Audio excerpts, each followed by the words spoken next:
day everyone, I'm Cedric and Abellon from BSMT Med 24A. So this presentation is all about my community's DRRM blueprint, an Nstp2 activity, understanding and applying disaster risk reduction and management. Before we proceed to the discussion proper, I would like to thank Dr. Alfredo Mahar A. Lagmay as our speaker for the presentation about the common module topic 6A, the disaster risk reduction management. So the objectives for today's presentation, the first one is to define key DRRM concepts such as disaster, hazard, exposure, and vulnerability. Second one is to identify the four pillars of DRRM. The third one is to analyze potential hazards and vulnerabilities in their local community. And the fourth one, propose practical DRRM strategies applicable to their community. The first part of the discussion is the video reflection. Let's first define disaster risk reduction management. So the DRRM, it aims to minimize the damage from natural hazards such as earthquakes, floods, droughts, and cyclones through prevention and the risk reduction strategies. So it is important po to remember that there is no such things as a natural disaster, since disasters only occur when natural hazards affect vulnerable communities. Now let's proceed to the four pillars of DRRM. So the first one is the prevention and mitigation. So long-term actions that reduce or prevent hazard impacts. For instance, preparing now for future climate change. The second one is the preparedness. So these are the actions before a hazard strike to ensure the readiness of the individuals within the community. So the third one, response. These are the immediate actions during hazards impacts to protect lives and property. And the last one is the rehabilitation and recovery. These are the post-disaster actions to restore and improve affected communities. As you can observe, we have the prevention and mitigation, preparedness, response, rehabilitation, and recovery. So I discuss these four in a chronological order, since the first one is to prevent the impact of a specific calamity. The next one is to prepare for that disaster, and then the response during that specific disaster, and then if there's any instances that it is needed to rehabilitate and recover from a certain impact of that specific disaster. Sadly, many communities, including some parts of our community, that Taguig City, still suffer from inadequate preparedness, which increases their vulnerability to disaster. So it is because many communities remain vulnerable due to the inadequate preparedness measures, a lack of preparedness, and also the insufficient preparedness leaves those numerous communities unready for hazard impacts. Now, let's proceed to defining the key concepts of the DRRM. The first one is the disaster. These are the serious disruption of community or society due to the hazardous events causing losses to human, material, economic, and environmental. And it can be exceeded to the local capacity and may require outside aid. So because of this, we should be prepared, or we should have mitigation for a specific disaster when it strikes. And then the next one is the risk. It is the potential negative impact from the interaction of people, their activities, exposure to hazards, vulnerability, and capacity. Onto the hazard, it is a process, phenomenon, or human activity that could cause harm, damage, or disruption. And the next one is the vulnerability. These are the conditions that increase susceptibility to hazard impacts. Those hazard impacts could be physical, social, economic, environmental factors. So those four, I have an example on the later part of the discussion. The last concept to be discussed is all about the exposure.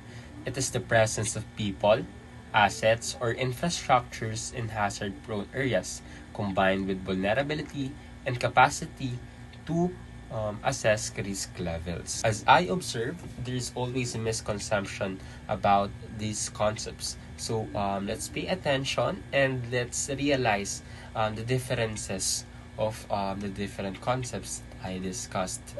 Now, let's proceed to discussing the different types of hazard. The first one is the flood. It is the overflow of water onto normally dry areas due to the heavy rain or storms. Then the landslide. It is a sudden downhill movement of soil and rocks, often after the heavy rain. And then the storm surge is the abnormal sea level rise from strong winds and low pressure during storms. And then severe winds, in which it is the strong winds that damages property, trees, and infrastructures. So as you may observe, this flood, landslide, storm surge, and severe winds, these are the hazards that are associated with the severe weather events or the hydrometeorological hazards.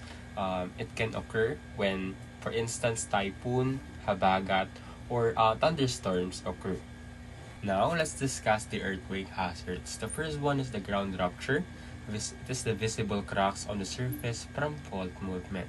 Then the ground shaking. It is a shaking that damages or destroys structures. Then the fire. It is the blazes caused by broken gas lines or electrical faults after earthquakes. Then the landslide. It is the earth movement on slopes triggered by shaking.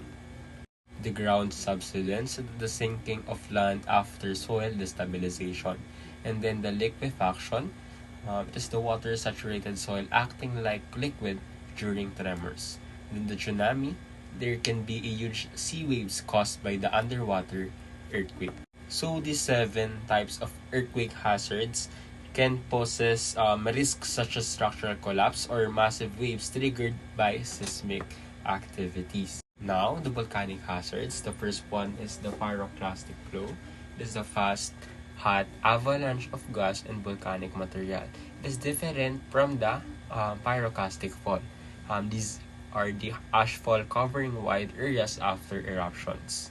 And then the debris avalanche. It is the sudden collapse of volcanic slopes.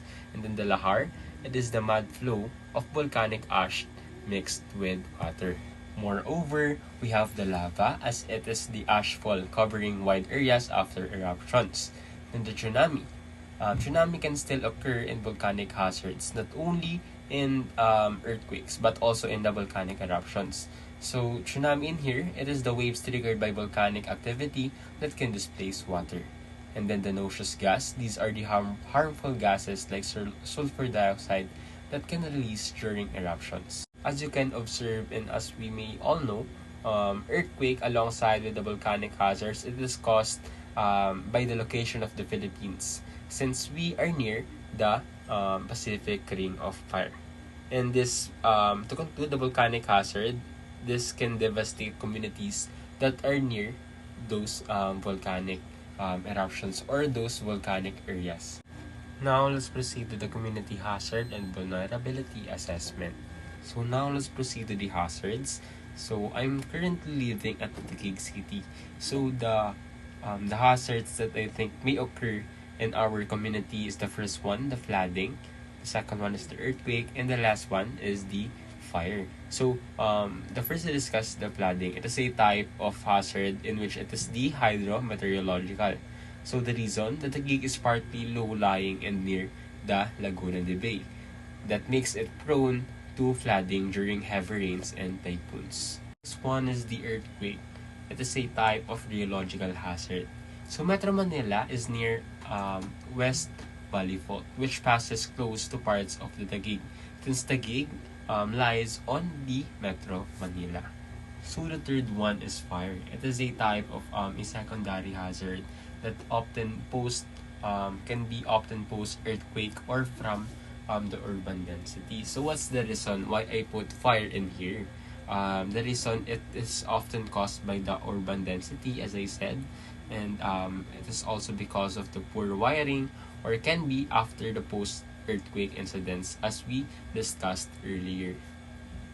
And to add up, the residential areas in some part of the Taguig City, for instance, there are poor wiring schemes, and there are also the houses here in Taguig City are made out of vulnerable to fire materials like wood.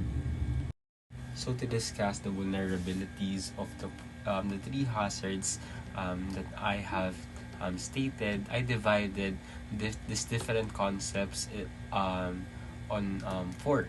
No, we have here the physical vulnerabilities, social vulnerabilities, economic vulnerabilities, and then environmental vulnerabilities. So the first one is the physical. For instance, the poor drainage in some barangays, those low-lying streets that are near Laguna de Bay. It can be old or substandard housing that are flood-prone zones. In the social aspects, elderly and PWD residents can have difficulty in evacuating. It can also be on the aspect of the limited disaster awareness in some communities of the Taguig City. And then the economic, families relying on daily wage jobs can lose income when transport is disrupted due to, for instance, flood. And then environmental, clogged waterways from the waste disposal increases flood severity. In the aspect of the vulnerabilities in earthquake, the physical one is it can be old or non-engineered buildings. It can also be narrow streets, limit emergency access. No, the next one is a social, high population density that can increase the casualty risk, and then the low awareness of earthquake drills. In the economical viewpoint, those informal workers may lose livelihood due to the damaged workplaces. And then the environmental, the potential landslide in elevated barangays near construction zones. Furthermore, is the vulnerabilities in fire. And then we have here the physical one. It is because of the closely built houses in informal settlements. And also the exposed electrical wiring. We also have the social aspect in which children and elderly are more at risk. Lack of those firefighting equipment and household can also be a cause of the vulnerability. We also have the economical prospect. We have here the loss of small businesses and homes that can push families deeper into poverty. And for the aspect of environmental, those fire can cause air pollution and leave burned debris that can contaminate the surroundings. So the tools to consider, we have here the NOAA. So according to the NOAA website, it can be accessed through noaa.up.edu.ph. Taguig City can benefit from, the first one is the interactive hazard maps that can show flood, landslide, and storm surge risk. The second one is the real-time weather and rainfall data to monitor storms and anticipate impacts. And the last one is the location-based analysis to identify the most vulnerable areas and critical facilities for targeted preparedness and mitigation. For the last part of the discussion, let's now proceed to the DRRM strategy proposal. The first one is the regular fire safety inspection in high-density communities. So this is all about the prevention and mitigation. So it identifies and corrects faulty wiring and unsafe setups, reducing the chance of fires, which are a common secondary hazard in Taguig's crowded areas. So what's the importance of prevention and mitigation in this matter? So it addresses the identified hazard in Taguig. Since Taguig is a high-density residential areas and the informal settlements are prone to fire due to the faulty wiring, poor spacing between the houses, and unsafe cooking setups. And then it protects those vulnerable groups, those elderly, children, and persons with disabilities have limited mobility during emergencies. And then preventing fires will keep them safe without needing the evacuation. So to conclude, basically this is all about the fire. Since fire in Taguig spread quickly due to the crowded areas, due to the faulty wiring, unsafe LPG setups, and close housing. And a quarterly inspection with BFP, or the Bureau of Fire Protection, can help spot and fix those hazards early. That will protect the vulnerable residents and preventing property loss. The next proposal is all about the community-based flood early warning system with sirens and text alerts. So this is all about the preparedness. It is installing flood warning sirens in flood-prone barangays and set up an automated SMS alert system linked to the real-time data from NOAA and Pag-asa. It will designate the barangay personnel to monitor rainfall and water levels and coordinate with community volunteers for quick dissemination of warnings. So what is the importance of implementing the community-based flood early warning? So it addresses the identified hazard, like the Taguig's low-lying areas are highly vulnerable to flood during typhoons and heavy rains. So this will greatly benefit or help those people that are in a highly vulnerable to the floods.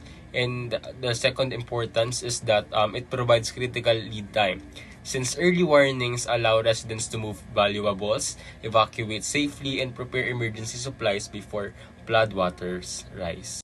To add up, those vulnerable people will greatly be benefited on this said implementation, like those children, those elderly, those PWDs. And then to conclude, this pillar number 2, the preparedness on this said project proposal, is that the flood-prone barangays near those the Laguna Bay need fast alerts. Especially, I stated it earlier. And then linking sirens and SMS warnings to the NOAA and Pag-asa data will give the residents of Taguig City time to secure belongings, evacuate safely, and reduce damages. To conclude our discussion for today, the DRRM, it is all about taking proactive measures, reducing risk before a disaster strike, preparing the communities, and ensuring that when hazards occur, their impact is minimized. And by combining the prevention, the preparedness, and other stuff that that we have discussed, and also the scientific tools like NOAA, as I have stated, the Taguig City and other communities can build resilience and protect lives. That's all. Thank you for watching. Again, I'm Cedric and Abellon. Bye!